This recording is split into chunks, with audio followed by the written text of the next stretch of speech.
Livro Fonte Viva, do Espírito Emmanuel, psicografia de Francisco Cândido Xavier, capítulo 108, um pouco de fermento. Não sabeis que um pouco de fermento leveda a massa toda? Paulo, primeira carta aos Coríntios, capítulo 5, versículo 6. Ninguém vive só.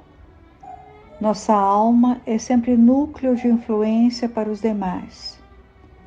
Nossos atos possuem linguagem positiva. Nossas palavras atuam à distância. Achamos-nos magneticamente associados uns aos outros. Ações e reações caracterizam-nos a marcha. É preciso saber, portanto, que espécie de forças projetamos naqueles que nos cercam.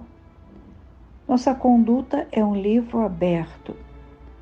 Quantos de nossos gestos insignificantes alcançam o próximo, gerando inesperadas resoluções? Quantas frases, aparentemente inexpressivas, arrojadas de nossa boca, estabelecem grandes acontecimentos? Cada dia, emitimos sugestões para o bem ou para o mal. Dirigentes arrastam dirigidos. Servos inspiram administradores. Qual é o caminho que a nossa atitude está indicando? Um pouco de fermento leveda a massa toda. Não dispomos de recursos para analisar a extensão de nossa influência, mas podemos examinar-lhe a qualidade essencial. Acautela-te, pois, com o alimento invisível que forneces às vidas que te rodeiam. Desdobra-se-nos o destino em correntes de fluxo e refluxo. As forças que hoje se exteriorizam de nossa atividade voltarão ao centro de nossa atividade amanhã.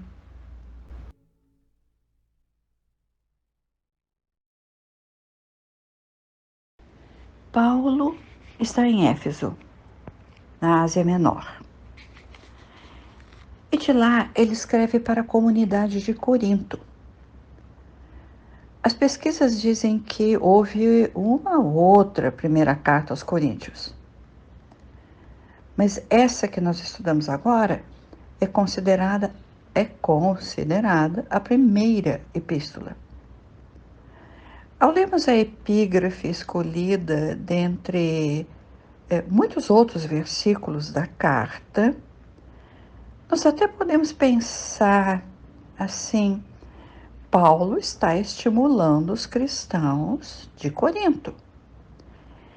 Quem sabe dizendo que eles, poucos, podiam expandir os ensinamentos de Jesus, levedar, crescer a massa, o número de almas crentes. Poderíamos assim avaliar. Mas quando nós lemos os versículos anteriores do capítulo 5 e os versículos até antecedentes a este capítulo, nós encontramos outra realidade. Paulo aponta diretrizes, condutas no seio da comunidade. Um fermento corrompido que poderia, levedando, crescendo, corromper toda a massa, toda a comunidade. Paulo fundara a eclésia e sente-se com direito de repreender os coríntios, se fosse um pai zeloso, e como um pai zeloso faz pelos seus filhos. Ele havia caminhado quilômetros e quilômetros a pé, navegado por mares, cruzado desfiladeiros desafiadores, contagiara-se com muitas doenças, nessas caminhadas. Eram desfiladeiros inóspitos, mas tudo no desejo de levar a boa nova aos povos pagãos. Foi acolhido inicialmente em recantos quase desconhecidos. Foi acolhido com simpatia, admiração, por seu verbo eloquente. Mas quando as sinagogas dos locais se esvaziavam, já que os recintos simples onde Paulo e Barnabé falavam eram quase galpões simples onde eles reuniam a comunidade, os convertidos que lá estavam avolumavam-se.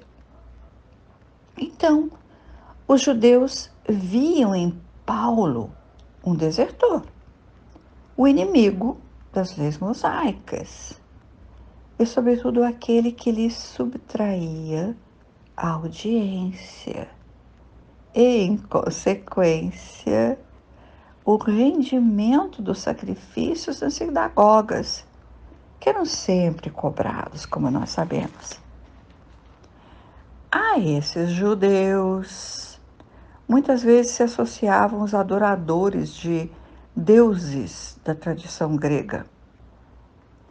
Juntos, judeus e pagãos combinavam, urdiam planos para eliminar o Paulo e isolar os novos cristãos, encerrar as assembleias que os mensageiros do Cristo fundavam.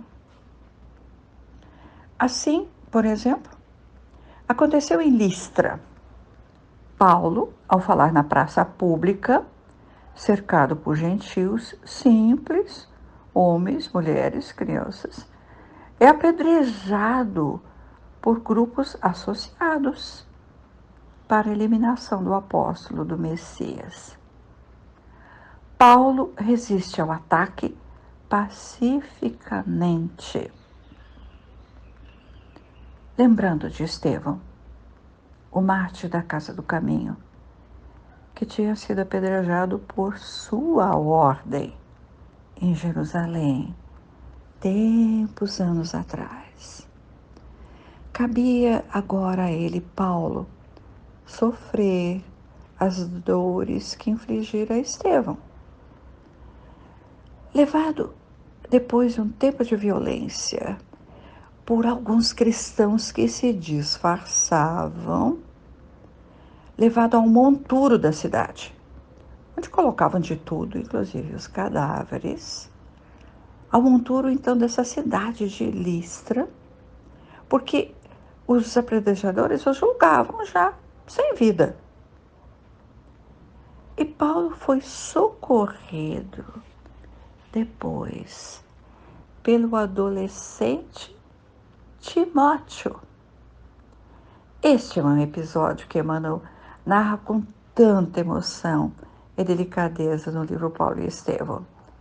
Timóteo, adolescente, socorrendo Paulo. Como ocorrera em tantas outras cidades, Paulo e Barnabé fogem. E fogem de madrugada, preocupados em não comprometer e prejudicar Lloyd e Eunice, que os tinham hospedado, e tantos outros companheiros dedicados da cidade.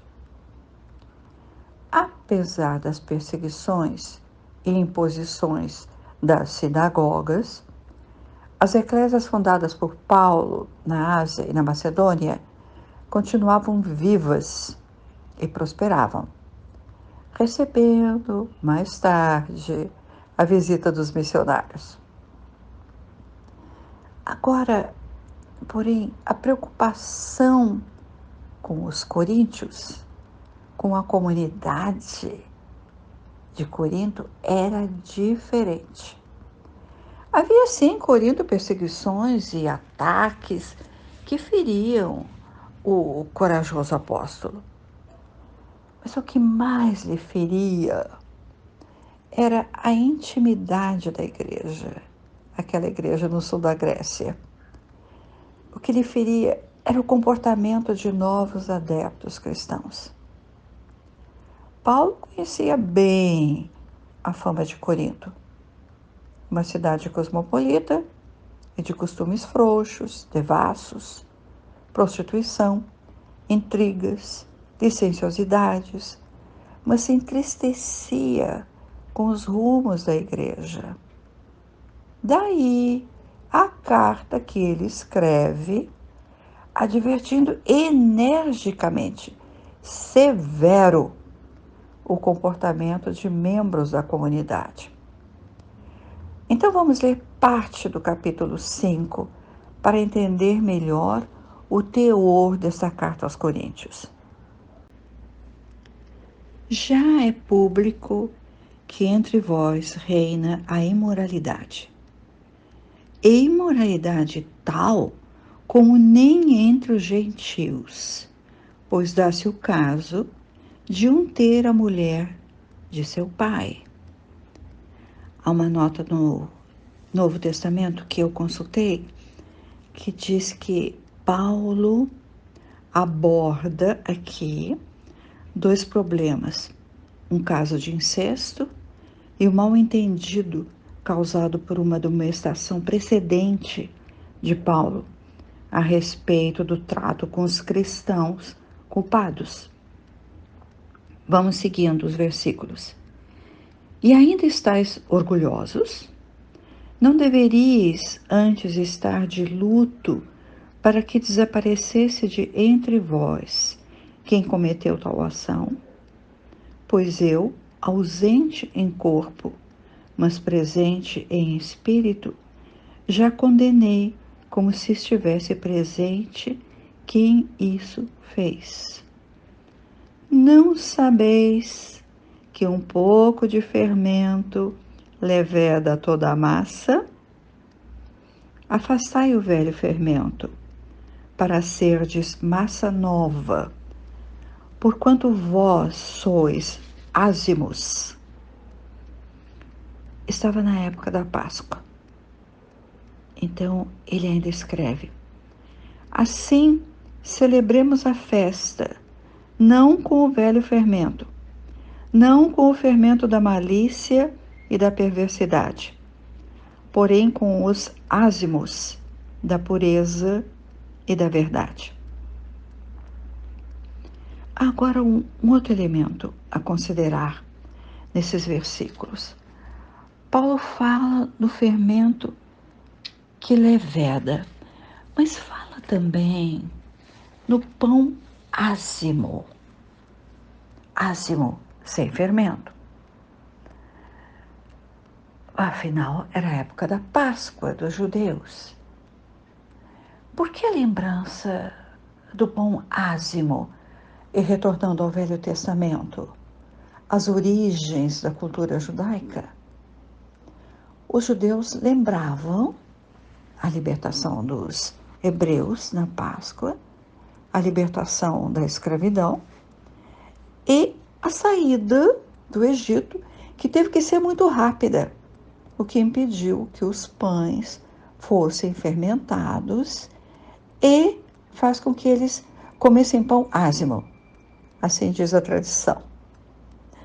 No versículo, Paulo fala no pão ázimo da pureza e da verdade.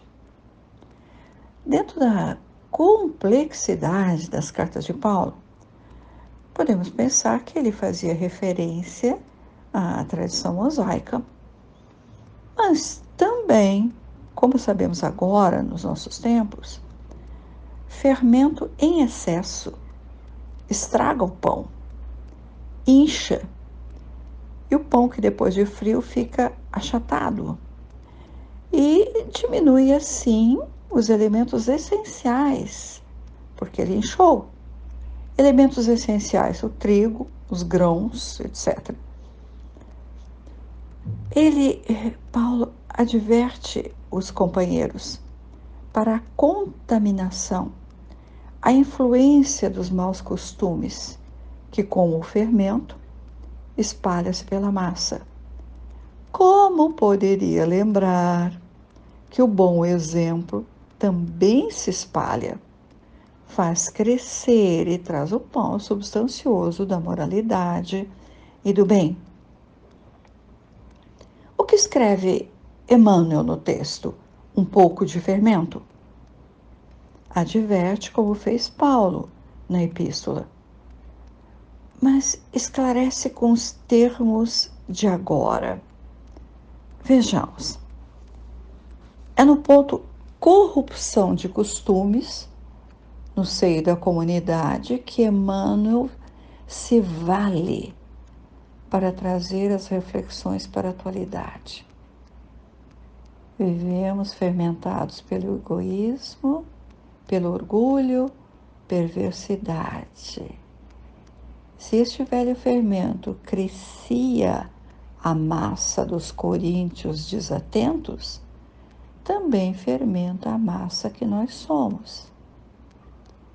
Assim, Emmanuel adverte: ninguém vive só, porque somos parte da massa pela convivência. E somos núcleos de influência para os demais, que nossas palavras atuam à distância. Quanta responsabilidade ao falar, ao escrever, e nossos gestos insignificantes. Que espécie de forças projetamos naqueles que nos cercam? Forças quais? Positivas ou maléficas. Todos somos responsáveis. O dirigente, o servo, o que manda e aquele que cumpre. Não dispomos de recursos para analisar a extensão de nossa influência. Assim escreveu Emmanuel. Mas, dizemos, o essencial podemos analisar. Basta compreender o período histórico, períodos até históricos da humanidade. Observar as direções que tomam o nosso país.